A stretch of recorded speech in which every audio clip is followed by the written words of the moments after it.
Bagus. Lalu apa lagi? Saya Ibu. Ya, Fania. Kita juga membahas mengenai fungsi surat dan jenis-jenis kertas yang digunakan. Bagus. Hari ini kita akan melanjutkan materi dengan mempelajari struktur dan format surat resmi.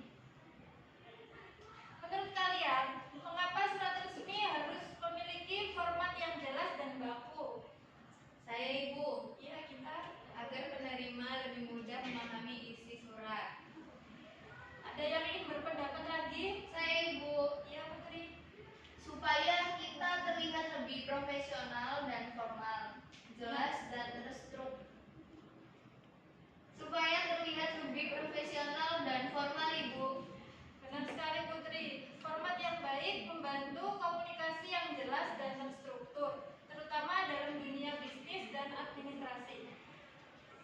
Sekarang Ibu akan memaparkan PPT Ibu dan akan menampilkan video yang menjelaskan struktur dan format surat resmi. Perhatikan dengan baik ya, karena setelah ini kita akan melakukan diskusi kelompok, latihan praktik, dan di akhir Ibu akan memberikan karya kuis.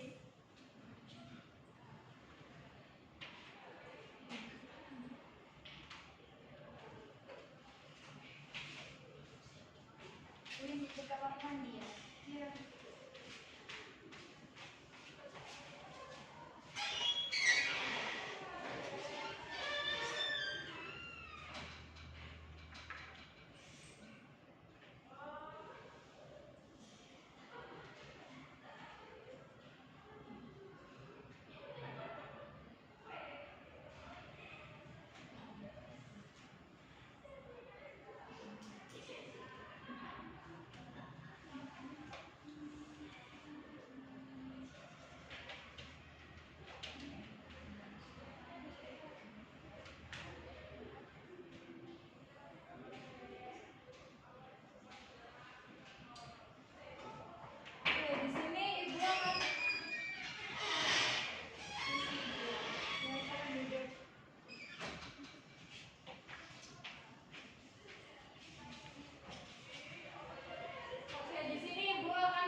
identitas atau alamat dari pihak yang akan dikirimkan surat.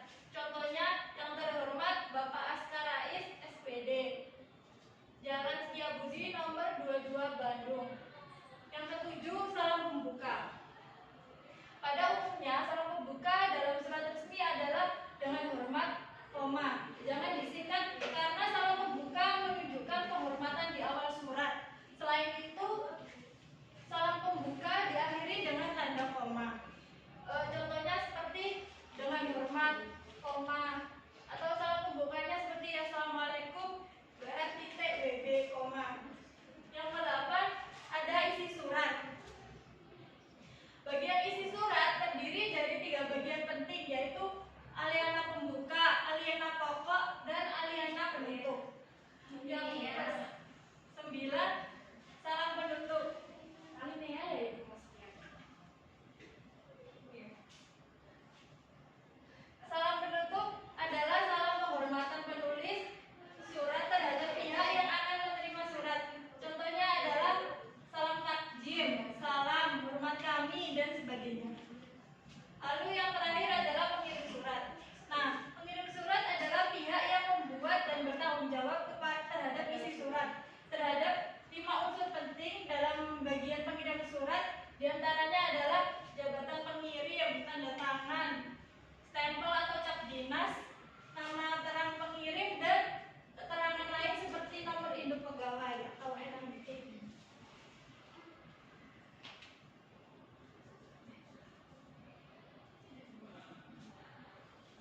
Selanjutnya adalah kaidah kebahasaan surat resmi. Yang pertama, kata ganti. Pada surat resmi, kata ganti yang digunakan adalah saya, Anda, kami, dan beliau. Yang kedua, kata sapaan. Untuk menyapa penerima surat resmi, penulis dapat menggunakan kata sapa istilah kekerabatan seperti bapak, ibu, atau saudara.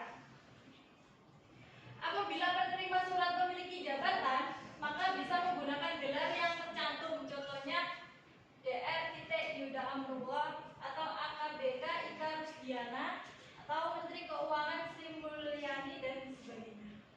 Yang ketiga, huruf kapital, titik, dan koma.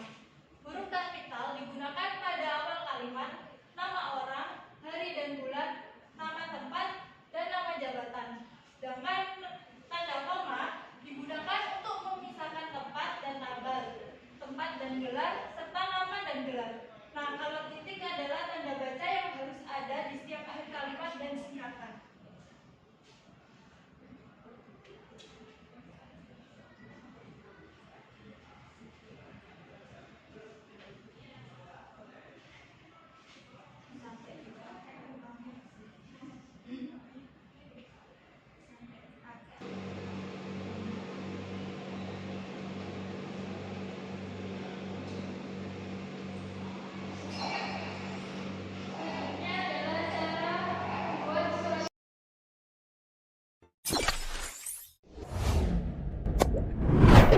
Assalamualaikum warahmatullahi taala wabarakatuh. Halo teman-teman semua, di kesempatan kali ini saya akan coba sharing bagaimana caranya membuat surat resmi di Microsoft Office.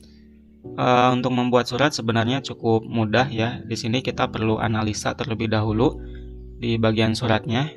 Di sini saya sudah ada sampel ya, sampel surat yang saya dapatkan dari internet. Jadi kalau kita analisa surat itu ada bagian-bagiannya ya. Jadi dari atas itu ada kop suratnya, lalu ada tanggal ataupun waktu dikeluarkannya surat, ada nomor, lampiran, hal, lalu tujuan suratnya itu kemana, isi, dan juga tanda tangan. Nah oke, kita langsung aja buat tampilan kayak gini dengan sedikit customnya mungkin ya. Jadi kasusnya kita di SMA Informatika Ciamis. Oke, silahkan dibuka aplikasi Microsoft Word-nya ya. Kalau misalkan nggak ada, silahkan di searching aja di sini. Lalu dibuka. Oke, di sini saya pakai Microsoft Word 2019 ya. Jadi kalau misalkan muncul kayak gini, silahkan pilih yang blank dokumen aja. Oke, kita cek lagi. Di sini kita akan membuat kop suratnya ya. Nah, untuk membuat surat itu atau kop surat, kita bisa memanfaatkan fungsi header ya. Jadi kita nggak langsung ngetik di sininya, tapi di sini kita akan pakai fungsi header untuk kop suratnya. Gunanya untuk apa? Ya mungkin nanti kita akan coba lihat ya. Oke, silahkan diklik aja 2 kali di sini nih. Jadi di atasnya diklik 2 kali. Nah, sampai muncul tampilan kayak gini ya. Jadi untuk ngetik kop suratnya itu di atas di sini. Kalau pengen balik lagi ke sini tinggal diklik 2 kali lagi di sini. Kalau misalkan mau buat kop surat ya balik lagi ke header ke sini ya. Nah, jadi muncul tampilannya kayak gini. Oke, yang pertama kita buat dulu berarti nama yayasannya ya. Jadi kita diketik aja. Untuk hurufnya kita langsung ganti aja ke Time News Roman ya. Jadi untuk mengganti huruf itu silahkan klik ke sini lalu pilih Time News Roman.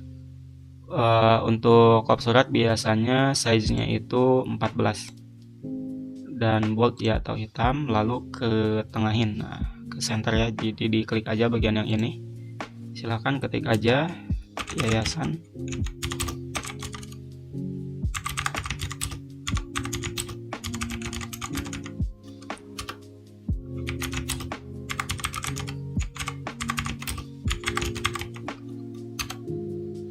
Di sininya kita kasih alamat ya di bawahnya.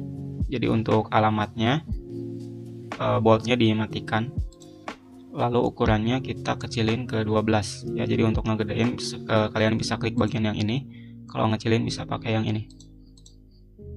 Oke.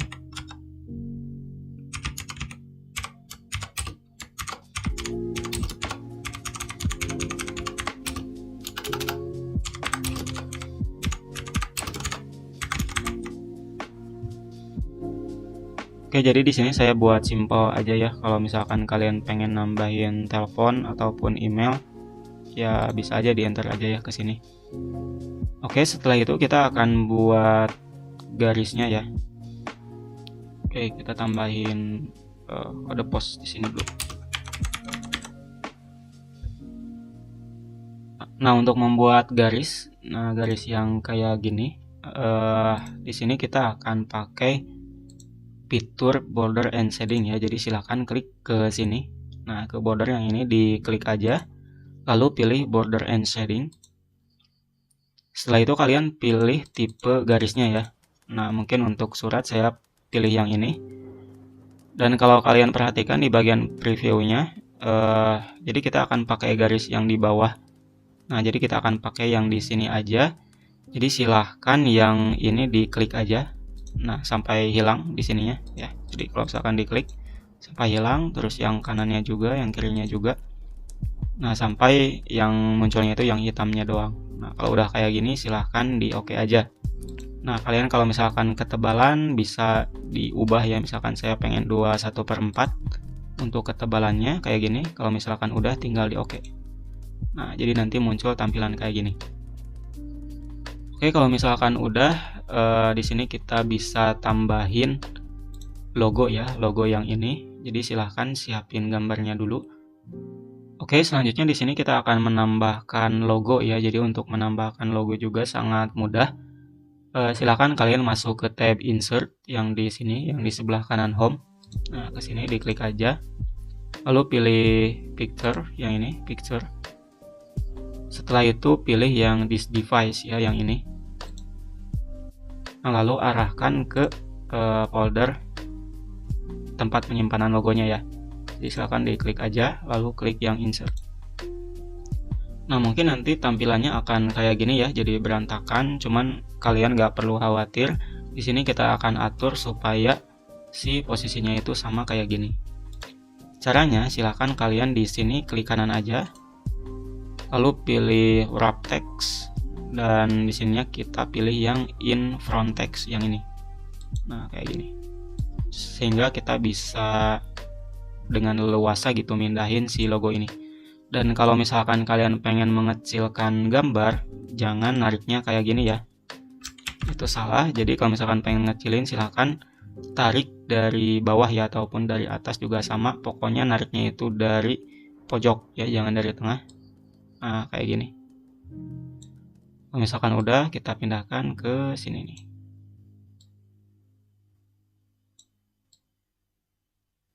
Oke ya, jadi kayak gini. Oke, di sini kita udah berhasil mindahin logonya ya. Selanjutnya di sini kita akan masuk ke bagian tanggal pembuatan surat.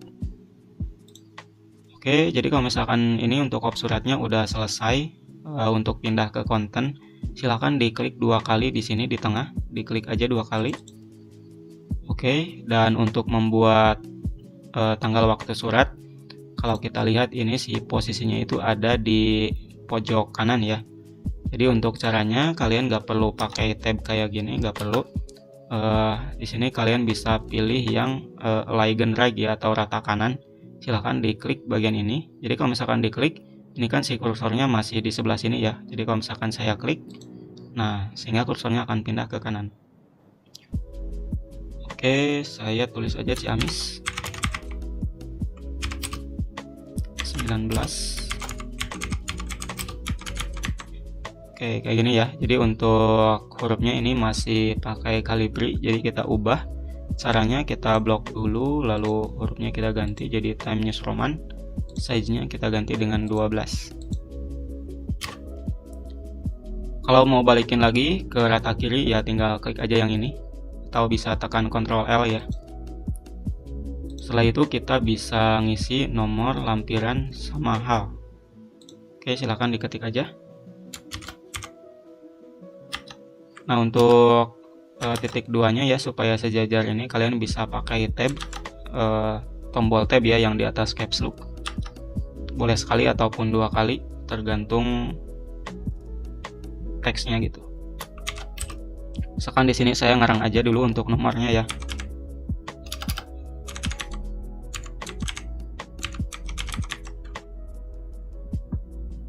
Setelah itu lampirannya nggak ada, lalu halnya lampir.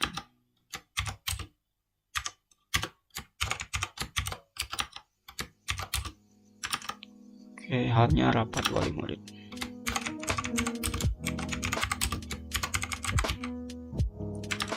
Nah, kalau kalian perhatikan ini spasinya itu lumayan rapat ya. Jadi kalau kita lihat di sini punya kita itu masih ada space atau jarak dari nomor sama lampiran sama hal. Nah, untuk menghilangkannya kalian bisa blok aja ya. Jadi kalau mau memblok konten itu nggak kayak gini, tapi kalian bisa ngebloknya itu dari sini ya. Nah, jadi cara ngeblok itu kayak gini. Setelah itu kalian pergi ke menu yang ini, ke line and paragraph spacing, diklik aja lalu pilih yang remove space after paragraph ya. Nah, kayak gini. Oke, kalau misalkan ini jaraknya terlalu dekat, kalian bisa pakai tab 1 kali lagi. Nah, kayak gini ya. Oke, kayaknya udah bagus kayak gini. Oke, udah ya. Jadi ini untuk nomor, lampiran, halnya udah. Selanjutnya kita akan buat tujuannya ya kepada. Oke, tinggal diketik aja sih ini mah.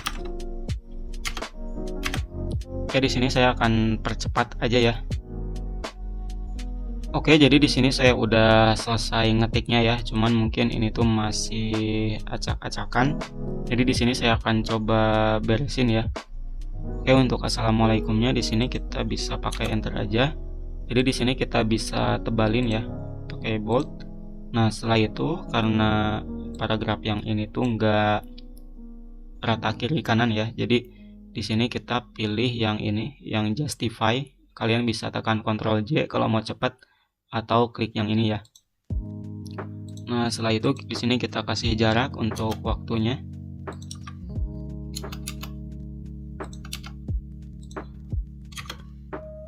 Dan yang ini juga sama, kita pakai rata kiri kanan. Oke, untuk ininya kita kasih spasi. Oke ya. Jadi di sini kita udah selesai dengan kontennya. Selanjutnya kita akan membuat tanda tangan. Nah, sebenarnya untuk membuat tanda tangan di sini kita bisa pakai tabel ataupun ngetik manual ya. Kalau misalkan tanda tangannya 1, kalau misalkan yang tanda tangannya 2, saya menyarankan kalian untuk membuat tabel. Tapi kalau misalkan 1, kalian bisa pakai rata yang kanan. Cuman di sini saya akan pakai tabel aja ya supaya nanti teman-teman paham. Jadi untuk membuat tanda tangan dengan menggunakan tabel, kita coba lihat dulu. Di sini berarti kita hitungannya akan membuat dua kolom dan jumlah barisnya itu 4 ya. Jadi ini yang ke-1, yang kedua untuk space-nya, yang ketiga untuk nama, dan yang keempat untuk nit. Oke, jadi di sini kita akan tambahin ya. Jadi silahkan klik aja insert, pilih tabel, kolomnya kita 2 dan barisnya itu 4. Nah kayak gini nih. Jadi nanti posisinya akan pas ya, jadi untuk kalau pakai tabel itu. Oke, jadi di sini kita kasih nama ya. Oke, sini misalkan kepala.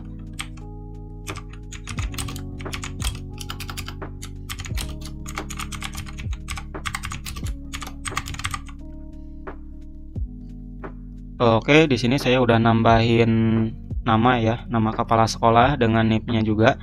Lalu di sini kita akan coba ubah ya. Lalu untuk namanya kita kasih bold juga. Kita tebalin lalu kasih garis bawah yaitu underline. Ya yang ini diklik aja. Nah, sehingga tampilannya kayak gini. Lalu untuk space tanda tangannya kita kasih jarak. Di sini tinggal di enter aja. Jadi klik ya di bagian ini yang baris kedua. Nah, segini mungkin cukup ya. Oke, kalau misalkan udah, ini kita ketengahin aja. Nah, kayak gini ya. Nah, kalau misalkan udah, jangan lupa ini si garis tabelnya kita hilangin. Jadi diklik aja ya tabel yang ini, yang ada 4 panah, diklik. Lalu masuk ke sini, ke border, pilih yang no border kayak gini. Nah, sehingga nanti tampilannya akan kayak gini ya. Jadi kalau misalkan tanda tangannya ada 2 ataupun ada 3, ya silahkan dimasukkan aja di sini dan di bawahnya. Oke, kalau misalkan ini terlalu mepet, kita kasih jarak lagi. Nah, oke, kayak gini ya. Oke, sampai sini kita udah selesai membuat suratnya. Jadi kalau misalkan kita preview ya, silahkan masuk ke file lalu print. Nah, di sini kita udah berhasil buat suratnya. Jadi nanti ketika dicetak, tampilannya akan kayak gini ya. Jadi sangat gampang sekali ya untuk membuat surat itu. Kalau misalkan kalian ada yang kurang paham ataupun gak ngerti maksud dari tadi yang dijelasin, bisa nanya ya di komentar ataupun langsung juga boleh. Oke, kalau misalkan udah diketik kayak gini, kalian bisa menyimpan si file ini ya. Jadi kalau misalkan gak disimpan, kerjaan kalian sia-sia gitu, capek-capek ya. Jadi kalau mau disimpan, silahkan pilih save yang ini atau bisa tekan Ctrl S lalu pilih browse aja. Lalu tentukan si penyimpanannya tuh mau di mana. Contohnya di sini saya kasih nama surat undangan mungkin. Oke, kalau misalkan saya save, udah berhasil ya, namanya udah terubah surat undangan. Jadi kalau misalkan saya tutup dan saya pengen buka lagi si suratnya, ya tinggal masuk ke file explore gitu. Dan masuk ke bagian download, saya tuh nyimpan di download, dan ini adalah file yang tadi kita buat. Kalau misalkan dibuka lagi, nanti kita bisa ngelanjutin si suratnya. Nah, kayak gini ya. Oke, jadi mungkin sampai situ aja untuk materi pembuatan surat. Ya, mungkin teman-teman bisa praktekkan ya di lab. Nah, untuk penyampaian materi ini mungkin sampai sini aja. Terima kasih, semoga bermanfaat. Assalamualaikum warahmatullahi wabarakatuh.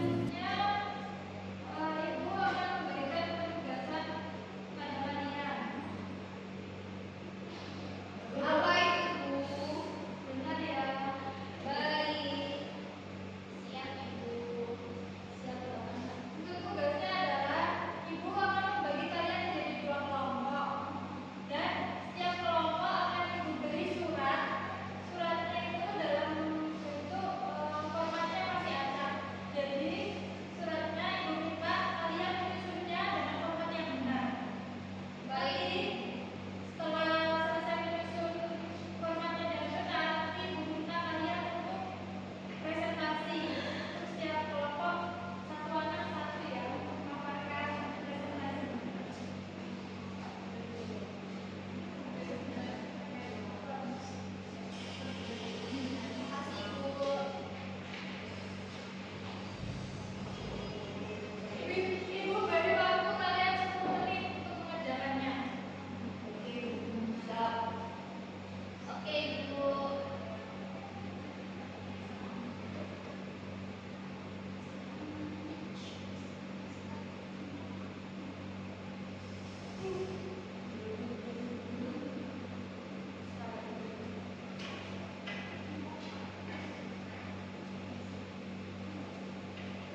Dasar